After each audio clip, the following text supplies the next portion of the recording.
Oh, hello there. You've arrived just in time. What strain did you want? What? Oh, you're here for the story about the kobolds with the fat asses. Sorry, that was just a little joke. Anyway, our story begins with Rebby, Fatfucks, and their new friend, Edible Cunt, aka Claire, all at the town's festival. We call her a Claire, so we don't have to call her Edible Cunt and get every episode demonetized. Oops. Well, whatever. The town was a bustle with medieval music, merriment, dance, and joy on the faces of everyone in attendance. Oh, I can't wait. I'm gonna get a big, fat-ass turkey leg. I want to hear some live music. I want to see a beheading. We don't do those in our village. Oh, I know. I'm just making fun. Rebby looked at Claire with unease. Her smile gave her no information on whether that were a joke or not. Just then, Rebby felt a hand near her neck. Rebby, I'm gonna try and impress Claire by winning some games. Can you be scarce for like 30 minutes? Aw, but I thought it was girls' night. Yeah, I know, but I want to make a good impression, okay? Why? Trying to get somebody in your haystack? What? My hay? No! I don't have a crush on her or anything, but since we're roommates now, I want to look cool in front of her. Sure, I believe you. You just get her stuffed animals as roommates, and go to the fortune teller and take the roommate test, and go through the tunnel of roommates together. Great idea. See, you know me so well, Rebby.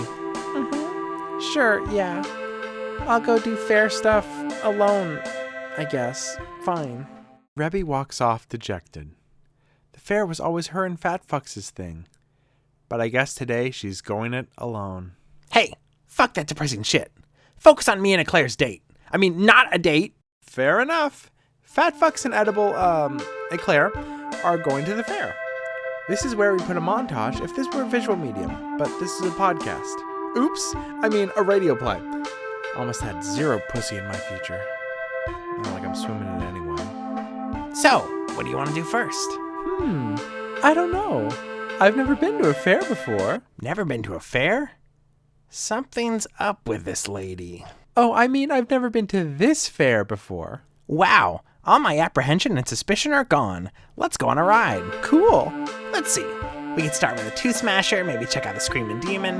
There's always the Dragon's Breath, the Ale Goblets, the actual Haunted Mansion, the Log Jammer, the Tower of Doom, the Mines of Death, Gadget's Go. Ooh, let's try that one. Oh, okay. Well, that's the Tunnel of Love.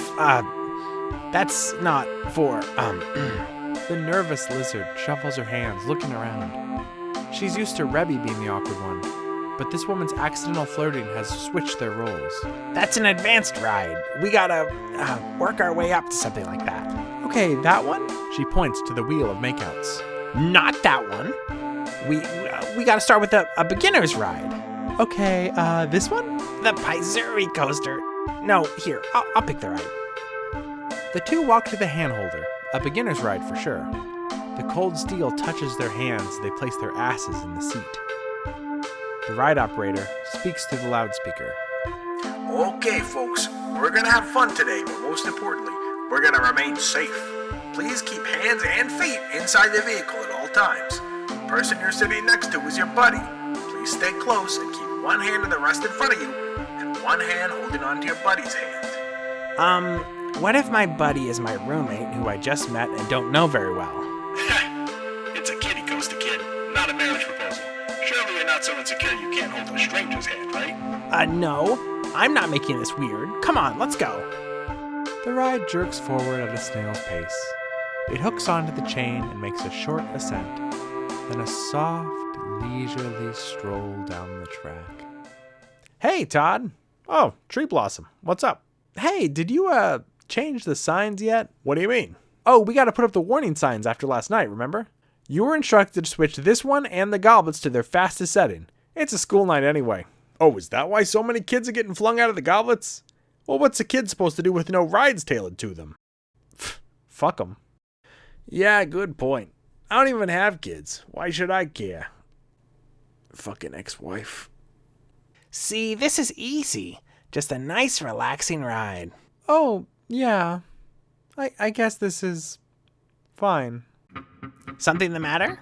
Oh no, this is great. Just wanted something to really get my blood pumping, you know? Something quick and exhilarating. Oh, yeah, well, There's nothing wrong with taking it slow. Yeah, well, maybe we can ride something a little... A mechanical whir. A lurch forward. A thunk echoes through a dark tunnel. Does something seem different? The ride barrels forward at a seemingly impossible pace. Sparks are flying out from the friction on the track, metal on metal.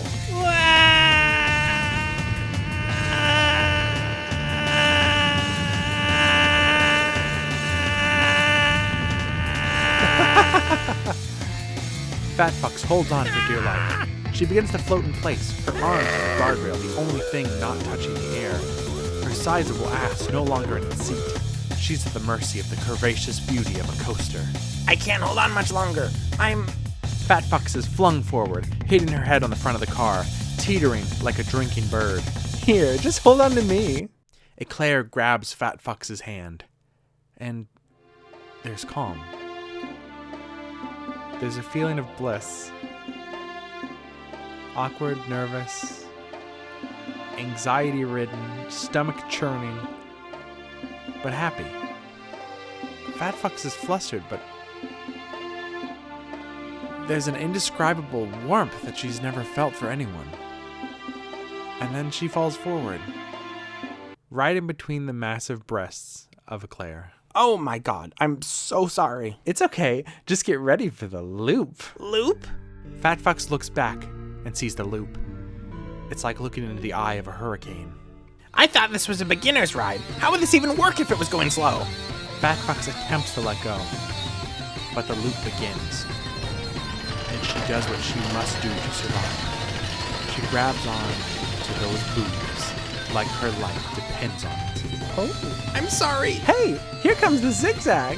Fat Fox's little body is thrown back and forth like a rich person's luggage on a busboy's last day of work. She grabs onto those tits for dear life, jackhammering her body into Eclair's boobs over and over and over again. Are we even going to survive this? Who cares?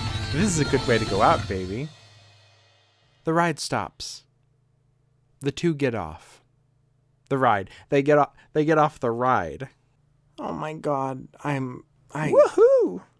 Let's go on a bigger coaster. I'm so sorry I did that. I was so scared. Okay, cool. Let's go on a bigger coaster. I'm really sorry I grabbed you back there.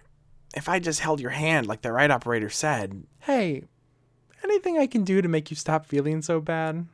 I don't know. I don't want you thinking I was being a perv or something. Eclair grabs Fat Fox's ass so hard you think she was gonna carry her like that. Okay, we're even. Let's go ride a bigger coaster. Look at that one! Okay. Fat Fox has no idea how to react, but she's happy and doesn't feel like a pervert anymore.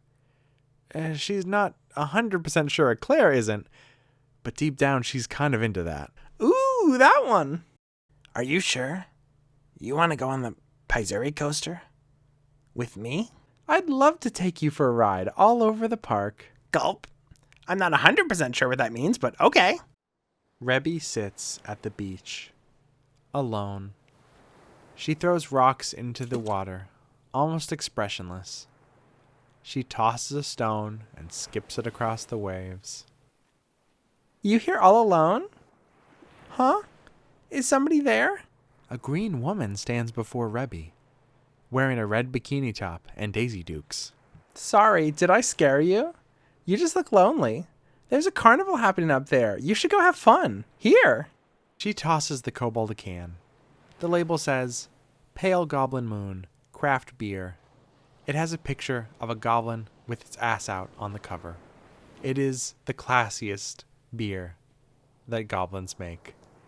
Oh, thank you.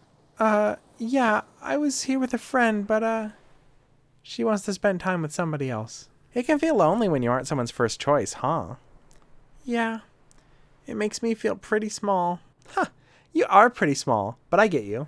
And I'm sure your friend doesn't want you to feel this way, right? Yeah. Still. Fat Fox is like my only friend. We used to be all each other had. Exactly. You used to have her 100% of the time, but I'm sure she still loves you the same amount. Plus, maybe I could be your new friend. Then you wouldn't just have one. Gee, Thank you. What did you say your name was? Before she could turn to see her shimmering, verdant skin and inviting smile, the green woman was gone. Rebby sighed in sadness, but she remembered her words. Even if the woman was just a phantom or a construct of her imagination, she was right. Things have changed. They were different than they were before. But that's life. And she'd have to deal with it.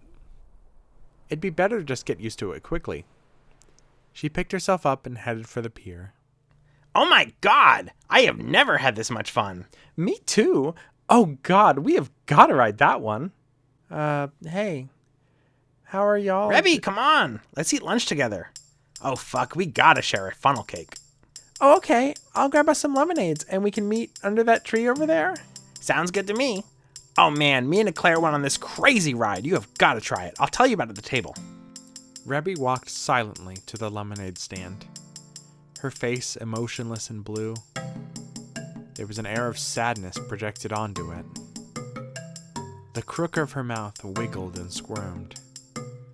A tear formed at the side of her eye. She was trying to wallow in sadness. But the sadness was losing. A smile formed and was quickly stifled. The three girls spent the rest of their day exploring the park, riding the rides, experiencing thrills they'd never dreamed of. And although Rebby didn't have a hand to hold on to, she could at least grip onto Fat Fox's tail when she needed to. And that was enough for her. For now. Hey Rebby, me and EC are going to the picture booth for some, special pictures. After that's done, you want to get another round that's all three of us? I'd like that. Ooh, what's that? A love tester? Oh, we should all try this. Ha! Hot stuff. You got that right, baby. Easy there, sex machine. This thing is just like measuring your grip or something. Yeah, I guess that just means I'm really good with my hands, huh? Oh, come on. You try it then. Prove me wrong if you're such a pussy sommelier. Maybe I will then. Naughty but nice. See, that's, I don't know. Ha! Middle of the road, huh? Eclair, let's show her what some real Casanovas are like. So, I just put my hand on this thing? Oh, dead fish. That's fine. Yeah, this thing's probably broken anyway, right? How can a machine test how good of a lover you are? I feel like there's tons of machines like that, but you'd probably get arrested for public indecency if you used it here. Ha! And so our girls end the day with smiles on their faces, with bellies full of beer and funnel cake and meat, with Fat Fox's heart aflutter with a dangerous crush, with Eclair's mysterious heart more open than ever, her razor-sharp teeth in a constant smile, and with Rebby, our blue heroine, reassured that she is loved, that she has more friends than ever, and soon may even have more. We leave the fair and spread a blanket of stardust over our eyes to dream of our next adventure. Maybe it'll have more action. Maybe more awkward, almost sex scenes that will make your mom pissed if you were playing this in the car stereo. Maybe the mysteries of the green woman and the blue amnesiac will become illuminated. We only know one thing. That I'm going to the fair. Wahoo! I wonder if they got elote. I've never tried elote. Oh, and there will be butts. There must be.